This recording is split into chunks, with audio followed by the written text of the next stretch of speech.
اللہ تعالیٰ کی اگر ناراضگی ہے تو اس کا یہ سبب نہیں ہے کہ تم کو دولت نہیں دی گئی، بلکہ سبب کیا ہے؟ غور کیجئے. کلا، ایسا ہرگز نہیں. جو اس کی فکر تھی کلا سے نفی کر دی گئی. اور اس بات کس چیز کا کیا گیا؟ بل لا تکرمون الیتیم، تم یتیموں کو عزت نہیں دیتے ہو. اصل بات یہ ہے جو بات سوچنے کی ہے. اب قرآن کا یہاں اسلوب دیکھیے، میں قربان جاؤں قرآن کے اسلوب پہ. ایسے ہی نہیں، جب اکرمہ ابو جہل کا بیٹا اسلام کے حصار میں آتا ہے تو قرآن پڑھتا ہے نا تو اشش کر اٹھتا ہے اور پھر روتا ہے اور کہتا ہے ھذا کلام ربی، یہ میرے رب کا کلام ہے. اور قرآن بتا رہا ہے، اس کا لہجہ بتاتا ہے. اسلوب دیکھیے. بات غریب کو روٹی دینے کی نہیں کی گئی، غریب کو جو ہے وہ کھانا دینے کی نہیں کی گئی، اس کو کپڑے پہنانے کی نہیں کی گئی. قرآن نے جو کہا ہے کلا بل لا تکرمون الیتیم، بات یہ ہے کہ تم یتیم کو عزت نہیں دیتے ہو. یتیم کو تم عزت کیسے دے سکتے ہو یہ تم جانتے ہو کہ اس کی تکریم کیسے کرنی ہے. تمہارے پاس یتیم کو پہنانے کے لیے کپڑا نہیں ہے، اس کو دینے کے لیے روٹی نہیں ہے، لیکن تمہارے سینے میں پیار تو رکھا ہوا ہے نا. اس برہنہ یتیم کو سینے سے لگا کر کے اس کا ماتھا تو چوم سکتے ہو نا. رب یہ نہیں دیکھتا روٹی کس نے دی، رب یہ دیکھتا یتیم کو پیار کس نے دیا. وہ یہ دیکھتا ہے کلا بل لا تکرمون الیتیم. معاملہ روٹی کا نہیں ہے. بچی ہوئی روٹی تو کتے کو بھی ڈالی جا سکتی ہے، کسی کو غریب کو دے دی تو یہ کون سا کمال ہے؟ جو دیگیں بچ گئی وہ مدرسے میں بھیج دی، یہ کمال کی بات نہیں ہے. وہ گندگی کے ڈھیر پہ بھی تو پھینکنی تھی، خراب ہو جاتی 2 گھنٹے اور پڑی رہتی. معاملہ یہ نہیں ہے، معاملہ تکریم کا ہے. اب وہ بھی سوچیں، عید آ رہی ہے، مینڈکوں کی طرح نکلیں گے سماجی رہنما اور سماجی کارکن.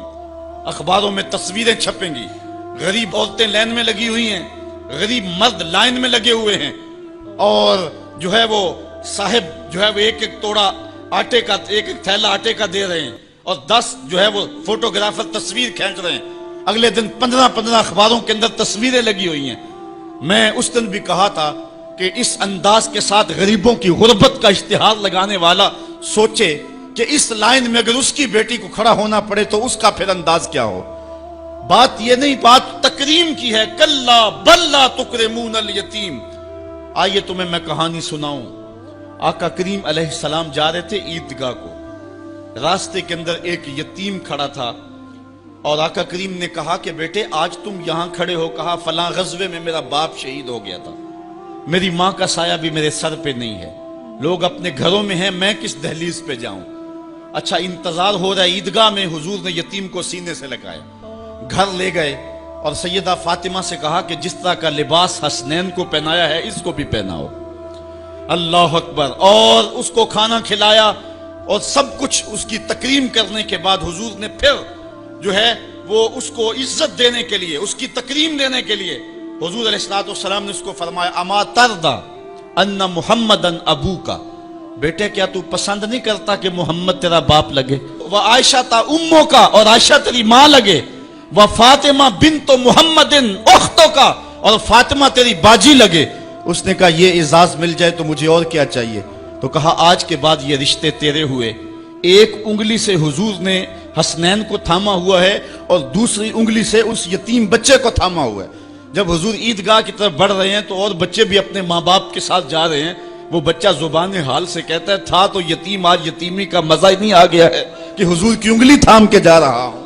تو یتیم کی تکریم کا مسئلہ ہے، اس کو عزت نفس دینے کا مسئلہ ہے.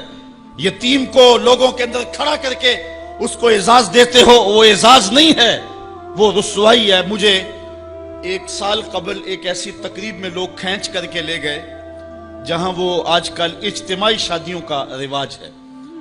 تو میں بڑی معذرت کی، میرے لیے مشکل ہوگا کیونکہ مجھے اندازہ تھا اس تقریب کا، لیکن میں کبھی گیا نہیں تھا پہلے. تو میں جب اس تقریب میں پہنچا تو یقین جانے کہ 2 دن تک جو ہے وہ میں بے چین رہا ہوں. میں کہتا ہوں غریب سے غریب آدمی ہوتا ہے نا، اس کو معاشرے میں پروٹوکول اعزاز نہ بھی ملے تو شادی والے دن تو مہمان خصوصی وہی ہوتا ہے نا. اس دن تو سارے اس کے چہرے کو ہی دیکھتے ہیں. لیکن ان دولوں کو بھی جو ہے وہ لائن پہ بٹھایا ہوا تھا اور اوپر مہمان خصوصی کوئی اور بیٹھے تھے. میں نے کہا یہ بیچارے مسکین آج بھی مہمان خصوصی نہیں ہیں، آج ان کی زندگی کا اہم دن ہے اور آج بھی اتنے لوگوں کے سامنے اشتہار لگایا جا رہا ہے یہ غریب لوگ ہیں، اور دلہنوں کا بھی اشتہار لگایا جا رہا ہے یہ غریب بچیاں ہیں. اور پھر کیا ان کے چہرے پہ کوئی مسرت کے آثار تھے اور نہ ان بیٹیوں کے چہرے پہ کوئی مسرت کے آثار تھے؟ تو لوگ خوشی بانٹنے چلے ہیں لیکن غموں میں اضافہ کرتے چلے گئے۔ رات کی تنہائی میں نکلو، اندھیرا پھیلا ہوا ہو، کوئی دیکھنے والا نہ ہو، اپنے سائے سے بھی بچو اور جا کے غریب کے گھر میں رقم پھینک کے آ جاؤ، اسے پتہ نہ ہو یہ پھینکی کس نے ہے، اور پھر وہ شادی کریں جو دعائیں ان کے کلیجے سے نکلیں گی عرش تک پہنچیں گی۔ تو بات پیسے دینے کی نہیں ہے، بات تکریم کی ہے۔ کلا، دیکھو قرآن کا اسلوب، کلا بل لا تکرمون الیتیم، معاملہ یہ ہے کہ یتیم کی عزت، تکریم۔ میرے اور آپ کے آقا مولا نے تو یہاں تک فرمایا جب بچے اکٹھے کھیل رہے ہوں، تمہارا بچہ بھی ان بچوں میں کھیل رہا ہو تو بچے کو بیٹا کہہ کے آواز نہ دو، اس کا نام لے کے پکارو۔ عرض کی گئی حضور بیٹا ہے، بیٹا کہہ کے پکاریں گے تو حرج بھی کیا ہے؟ کہا تم نہیں جانتے، ہو سکتا ہے کہ وہاں کوئی یتیم بچہ بھی کھیل رہا ہو، اور جب یہ تم کہو گے تو تڑپ جائے گا، آج میرا باپ ہوتا تو مجھے بیٹا کہہ کے پکارتا، لیکن آج میں محروم ہوں۔ تو کہا مسئلہ یہ ہے، کلا بل لا تکرمون الیتیم ولا تحاضون علی طعام المسکین۔ دیکھیے قرآن کا اسلوب، کہا ایک تو یتیم کی تکریم نہیں ہے، یہ ساری افطار اس لیے آئی، اور دوسری بات یہ ہے کہ وہ آپس میں ایک دوسرے کو مسکین کے کھانے کی رغبت نہیں دیتے۔ یعنی ایک شخص خود غریب ہے اور اتنی طاقت نہیں رکھتا کسی غریب کی پرورش کر سکے، وہ عہدہ برا نہیں ہو سکتا کہ اتنا کہ میں تو کچھ کر نہیں سکتا، کوئی بھوکے تڑپتے ہوئے غریب کو دیکھے خود نہ دے سکے۔ اللہ نے اسے زبان تو دی ہے، کسی امیر کی دہلیز پہ وہ نہیں جاتا، یہ چلا جائے اور جا کے توجہ دلائے کہ میرے ہمسائیگی کے اندر ایک یتیم تڑپ رہا ہے، بیوہ کی بیٹیاں بوڑھی ہو رہی ہیں دہلیز پہ، اور وہ جا کے اپنے اعتبار پہ جو ہے ان کا انتظام کر دے۔ یہ ہے ولا تحاضون علی طعام المسکین۔